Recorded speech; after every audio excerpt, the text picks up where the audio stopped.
Hello बच्चों, कैसे हैं आप सभी। होप करती हूँ सभी बहुत अच्छे होंगे। इस वीडियो में हम देखने वाले हैं किरचॉफ का नियम, जो कि आपके एग्ज़ाम में ज़रूर देखने को आपको मिलने वाला है। मोस्ट इम्पॉर्टेंट क्वेश्चन है ये। क्या है?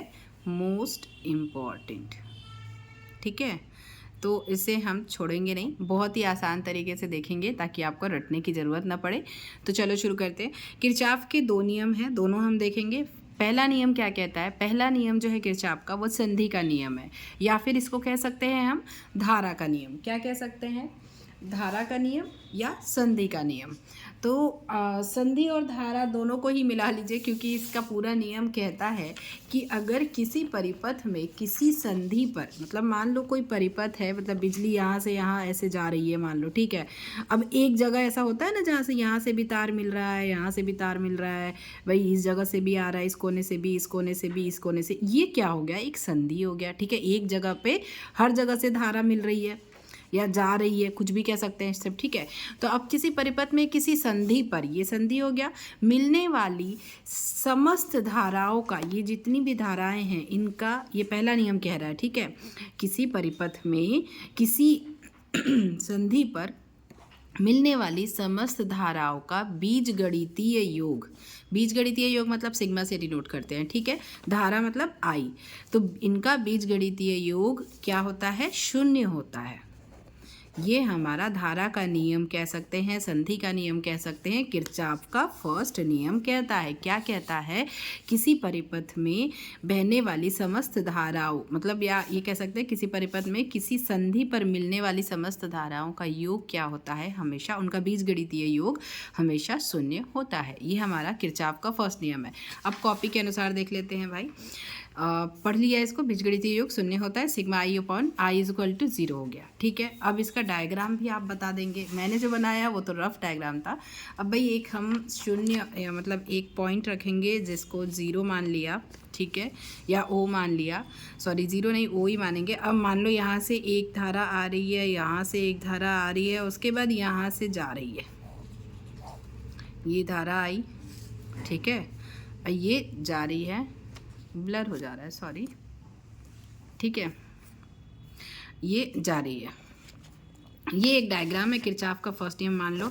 अब इसका नाम हम लिख देते हैं I1, I2, I3, I4, I5। I1 और I2 आ रही है और ये तीनों जा रही है। ठीक है, ये ध्यान रखना। अपन ने बना दिया डायग्राम। उसके बाद क्या बोल रहा है? इन और आउट वाला डायग्राम। ये इन है, ये दोनों, और ये आउट है, तीनों। ठीक है, अब क्या बोल रहा है? सिग्मा आई, मतलब आई मतलब धारा, in is equal to sigma I out, मतलब ये जो आ रही है ये बराबर है इन तीनों के, ये दोनों बराबर है इन तीनों के। भाई ये दोनों आके 3 में डिवाइड हो गई है। ठीक है, तो इसके बराबर क्या है? ये है। तो सिग्मा आई इन मतलब जो आ रही है, सिग्मा आई आउट मतलब जो जा रही है, बराबर है। अब इसका मान लिख देंगे हम कि सिग्मा आई इन जो आ रही है कौन सी है? I1 plus I2 is equal to out वाली जो है I3, I4 और I5, प्लस कर दिया सबको। तो ये हमारा इक्वेशन बन के रेडी हो गया। ठीक है, अब यह आवेश संरक्षण के सिद्धांत पर आधारित है। किसके संरक्षण पे? आवेश संरक्षण के सिद्धांत पर आधारित है। ये पहला नियम कंप्लीट हो गया। दूसरा नियम क्या कहता है? दूसरा जो नियम है वोल्टता का नियम है, बंद पाश का नियम है। बंद पाश मतलब ये पूरा देखो बंद पाश। ठीक है, एक क्लोज्ड परिपथ होगा, उसे हम कहेंगे बंद पाश। ठीक है, तो इस टाइप का बंद पाश हमारा बनता है। अब किसी वैद्युत परिपथ के प्रत्येक बंद पाश के विभिन्न भागों में बहने वाली धाराओं, अब इसमें भी बहुत सारी धाराएं बह रही हैं, तो अब मान लेते हैं सभी धाराओं का क्या होता है? तथा उनके संगत प्रतिरोध। अब धारा बह रही है तो उसमें प्रतिरोध भी होगा, तो प्रतिरोधों के गुणनफल का बीजगणितीय योग, मतलब अब टोटल मिला लो, मतलब जितनी बहने वाली धाराएं हैं और उनके जो प्रतिरोध हैं, ठीक है, उनके गुणनफल, मतलब दोनों का गुणनफल कर दिया। आई आर, समझ जाओ, आई इंटू आर होता है ना, आई आर। ठीक है, ओम का नियम, आई आर हो गया।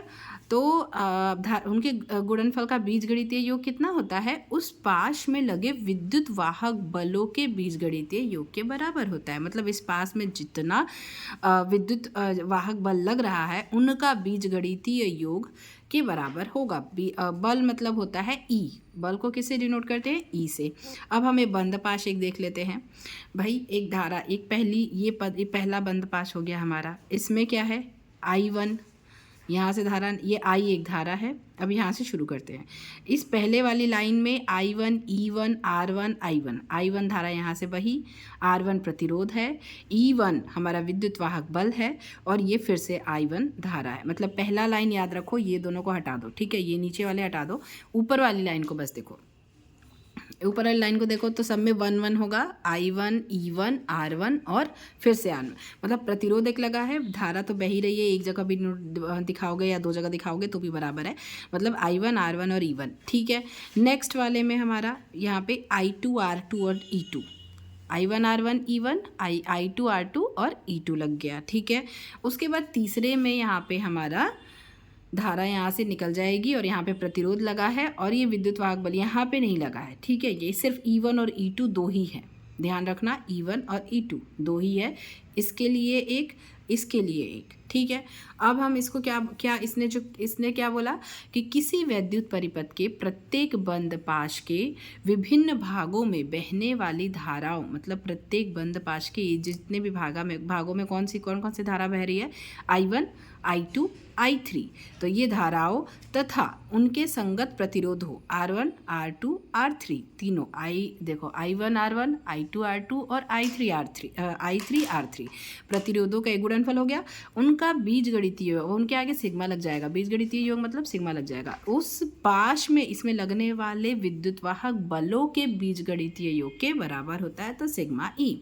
तो sigma IR is equal to, अगर 1 2 हटा दें तो 1 2 3, तो यहाँ पे sigma IR is equal to sigma E, ठीक है, विद्युत वाहक बल। अब यह नियम ऊर्जा संरक्षण के सिद्धांत पर आधारित है, ठीक है। किसके सिद्धांत पर आधारित है, ऊर्जा संरक्षण के सिद्धांत पर आधारित है। अब इसके लिए इक्वेशन हम देख लेंगे, इक्वेशन निकालेंगे, कैसे निकलेगा ये देखो। बंद पाश 1 के लिए, 1 के लिए, जो पहला बंद पाश मैंने बताया जिसमें 1 1 1 1 सब कुछ था, ऊपर वाली लाइन में 1 है और नीचे वाली लाइन में 2 है, तो I1 R1 minus I2 R2 है, ठीक है, is equal to E1 minus E2।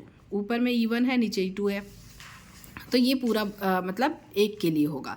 और दूसरे के लिए क्या इक्वेशन बनेगा, I2 R2 plus I3 R3 is equal to E2। अब यहाँ पे प्लस क्यों लगा, क्योंकि नीचे वाले में धारा, मतलब नीचे से ऐसे कह के बह रही है, नीचे में अलग से हमारा मतलब उसमें वो नहीं है, विद्युत वाहक बलों का वो उसमें नहीं, ई नहीं है, ठीक है। सीधा R1 के बाद R3 है और I2 यहाँ से निकल के I3 मतलब नीचे वाली लाइन में जा रही है, तो इसीलिए उसमें प्लस है, अलग से नहीं है, दो ही बंद पाश इसमें दिखाए हैं, ठीक है।